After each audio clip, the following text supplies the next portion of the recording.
Bonjour, aujourd'hui nous allons faire un levain. Nous allons créer notre levain, nous allons faire ce qu'on appelle un levain mère. Pour faire ce levain, il nous faudra de la farine. Donc on va utiliser de la farine bio et de seigle. La farine de seigle permettra de démarrer surtout notre levain. Donc le levain, ça prend pas beaucoup de temps, c'est 1 ou 2 minutes par jour, mais par contre ça demande à ce qu'on s'en occupe tous les jours. Au début, et puis après on verra qu'on peut faire un petit peu autrement. Donc ici j'ai mis 20 g de farine. Je vais ajouter 20 g d'eau.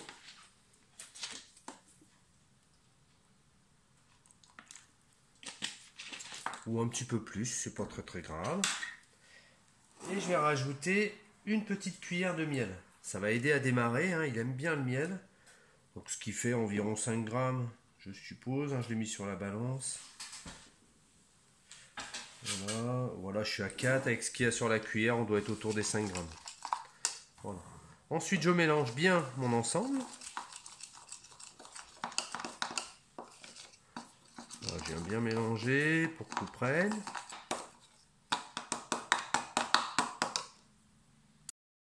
Je nettoie bien les tours de mon récipient. Donc là, j'ai pris un petit récipient, mais on le changera au fur et à mesure. Donc avec un torchon légèrement humide. Voilà. Je viens bien nettoyer les bords pour qu'il n'y ait rien qui sèche. Ensuite, je le couvre avec un film. Voilà. Et il a besoin de respirer, hein, puisque c'est vivant. Hop, je lui fais des petits trous dans le film pour que ça respire. Et je laisse ça à l'extérieur 24 heures. Et toutes les 24 heures, on aura une petite opération, comme on a fait, là, d'1 ou 2 minutes à faire.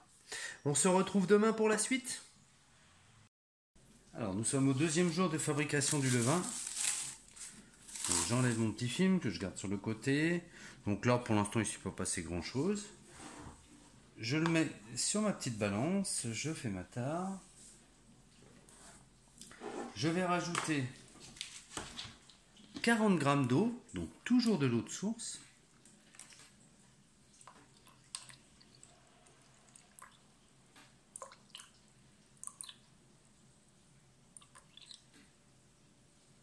Parfait. 40 g de farine, toujours de la farine de seigle bio.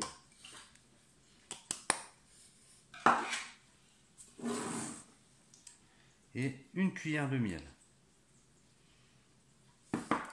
Je mélange le tout.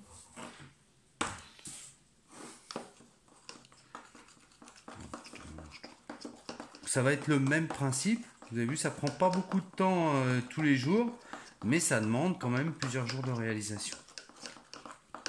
Voilà, il ne reste plus rien, impeccable. Avec un torchon, je viens chercher mes petits bords.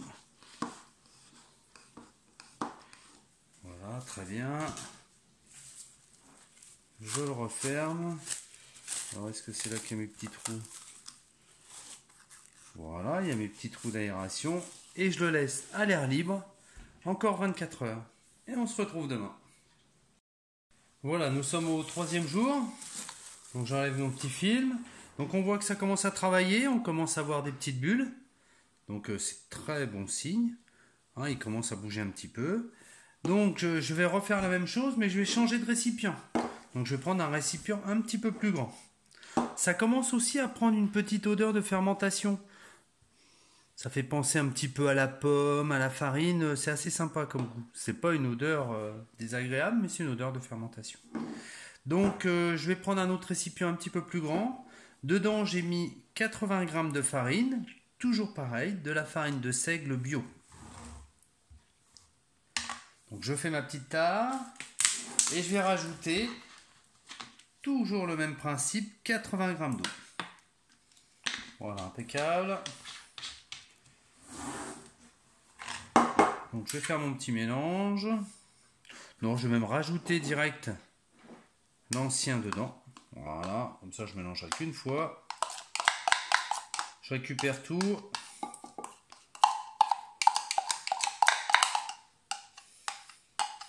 Après, si vous prenez un récipient assez grand et qui a à le faire qu'une fois, c'est aussi bien. Hein. Moi, je préfère évoluer au fur et à mesure. Hein, et puis là, normalement, j'aurai tout ce qu'il me faut. Et là, je fais mon mélange. Alors l'avantage des récipients transparents, c'est qu'on voit comment ça évolue, tant au-dessus qu'en dessous. Et puis on voit facilement si ça monte ou si ça monte pas. Hein, mon levain, il va gonfler, il va doubler, voire tripler de volume au fur et à mesure.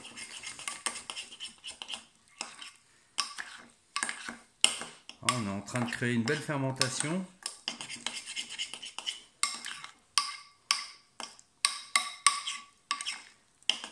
Voilà, impeccable. Toujours le même principe. Donc je mélange bien, je ressuie mes bords et je mets un bout de papier film. Et après, je le laisse à l'extérieur pendant 24 heures et on se revoit demain. J'ai bien nettoyé mes bords. Hop, je le couvre. Et j'oublie pas de percer. Et là, on est prêt pour 24 heures à l'extérieur. Alors voyons, mon levain, je l'ai fait hier soir. Donc là, il a 7 heures, 8 heures à peine. Donc c'est pas le moment normalement où je vais le nourrir. Mais il est déjà quasiment à ras-bord de mon plat. Si je regarde comment il est, c'est intéressant. On voit qu'il mousse un petit peu et on voit plein de petites bulles. Donc ça, c'est bon signe, ça veut dire qu'il travaille bien. Par contre, je ne vais pas le laisser dans ce plat-là. Je vais le mettre dans un plat un petit peu plus grand, de façon à ce qu'il puisse travailler sans être limité par le sac.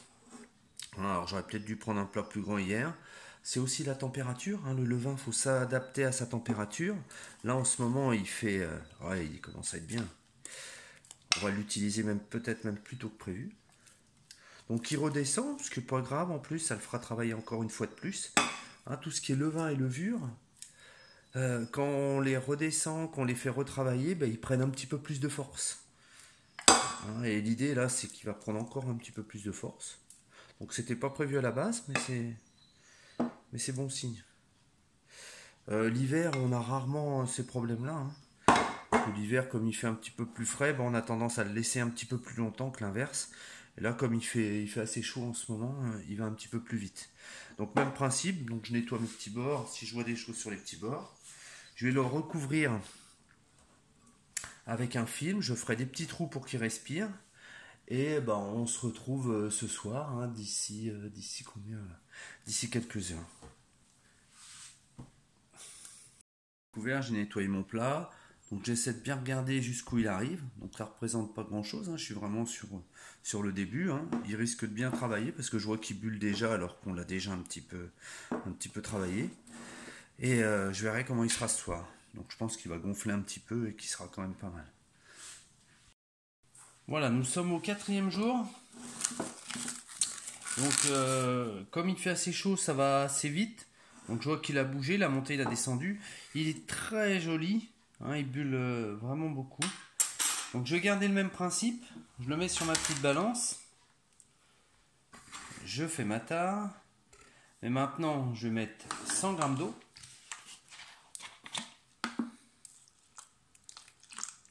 Et là, je vais changer. Je vais prendre de la farine T65. C'est une farine traditionnelle. Par contre, je vais la prendre bio. Hein, je fais attention à prendre une farine bio, hein, que ça me tue pas mon levain. Donc mon levain mère est quasiment fini. Donc après, il lui faudra peut-être 1 ou 2 rafraîchis pour qu'il soit au top avant l'utilisation. On va voir comment il est demain.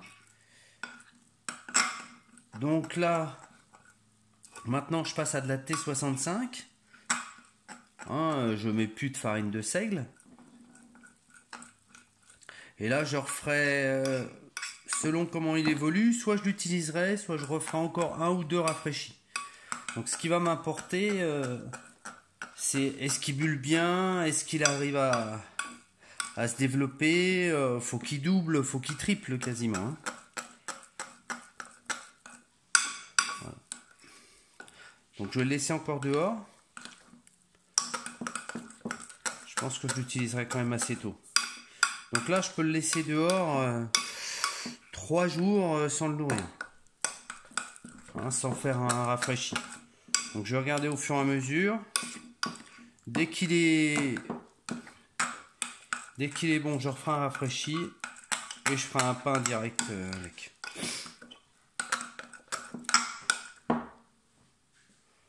Ah, ça sent bon là. Il y a une bonne odeur de fermentation.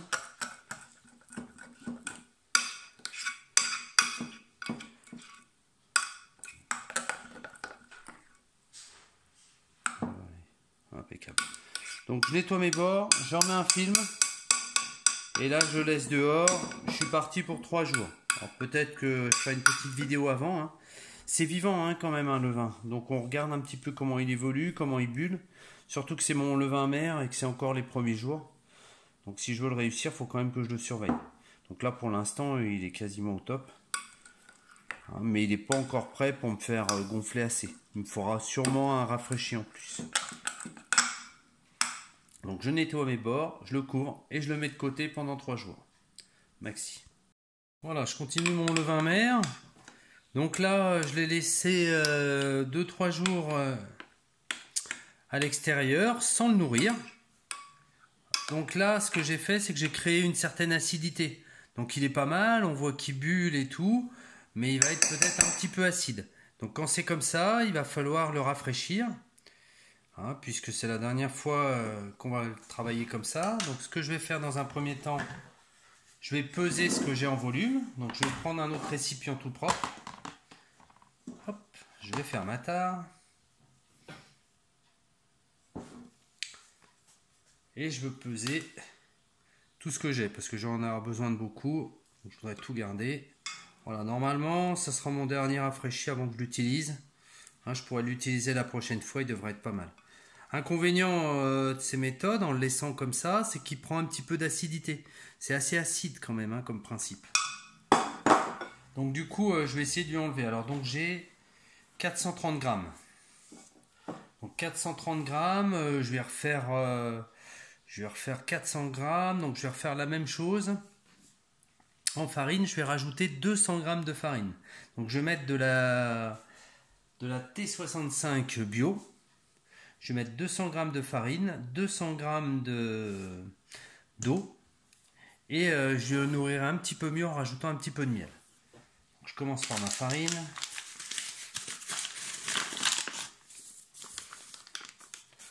Hop. Donc on n'est pas obligé d'utiliser tout ça, c'est parce que moi je vais en utiliser demain. Donc quand on veut en utiliser, c'est bien de faire un rafraîchi la veille. Donc ce que je vais faire là, c'est que je vais faire mon rafraîchi. Et demain, je sortirai ce que j'ai besoin en levain. Et je le laisserai à température ambiante 3-4 heures avant d'utiliser. Donc 200 g d'eau.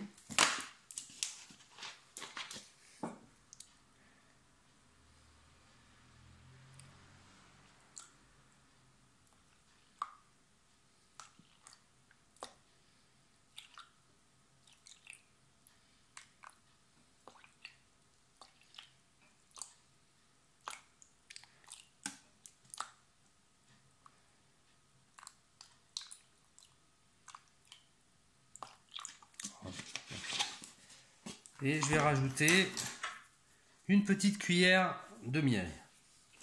Donc c'est pour bien le nourrir. Alors après c'est pareil, hein, le vin, selon la température, il y a plein de critères qui font que ça évolue et que ça va plus ou moins vite. Donc en ce moment il fait un petit peu chaud. Hein, donc ça va un petit peu plus vite que d'habitude. Ensuite, ce qui est bien, c'est de s'habituer un petit peu à la texture.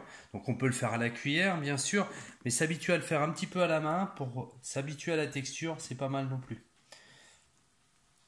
Hein, c'est un petit peu le travail du boulanger, il essaye de sentir les ingrédients, de voir un petit peu la texture que ça doit avoir, si c'est liquide, si c'est pas liquide.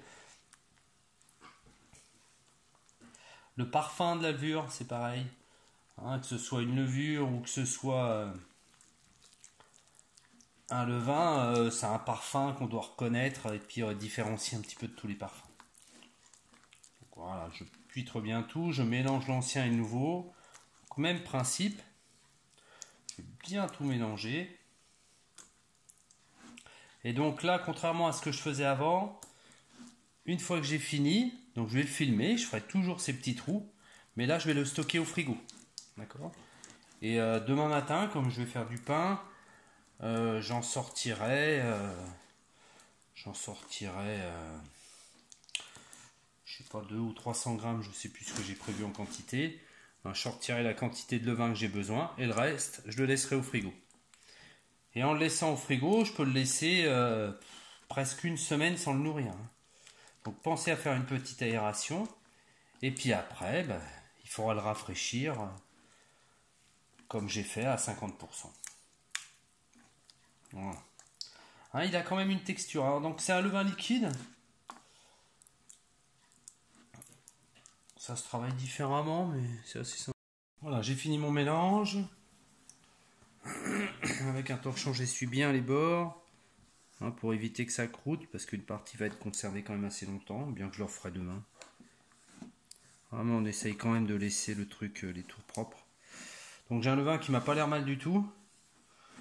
Donc là, si je voulais l'utiliser, il faudrait que j'attende quand même au moins 4 heures. Comme il vient d'être rafraîchi, on le rafraîchit, puis 4 heures après, on peut l'utiliser. Donc là, regardez les bulles. Je ne sais pas si on voit bien. Un levain, ça fait des bulles quand il est bien. On voit tout de suite des petites bulles. Donc là, j'ai un levain qui a l'air assez puissant. Donc là, ce que je fais, je vais le stocker au frigo. Donc pour tout le temps, c'est un levain qu'on va garder, qu'on peut garder à vie, quasiment. Il faudra juste penser à le nourrir, à le rafraîchir toutes les semaines, voire tous les 10 jours. Donc ça permet de partir une semaine en vacances en le laissant au frigo. Mais il faut quand même penser à le rafraîchir et à le nourrir régulièrement. Et après, on arrive à le conserver comme ceci. Donc là, je vais mettre un film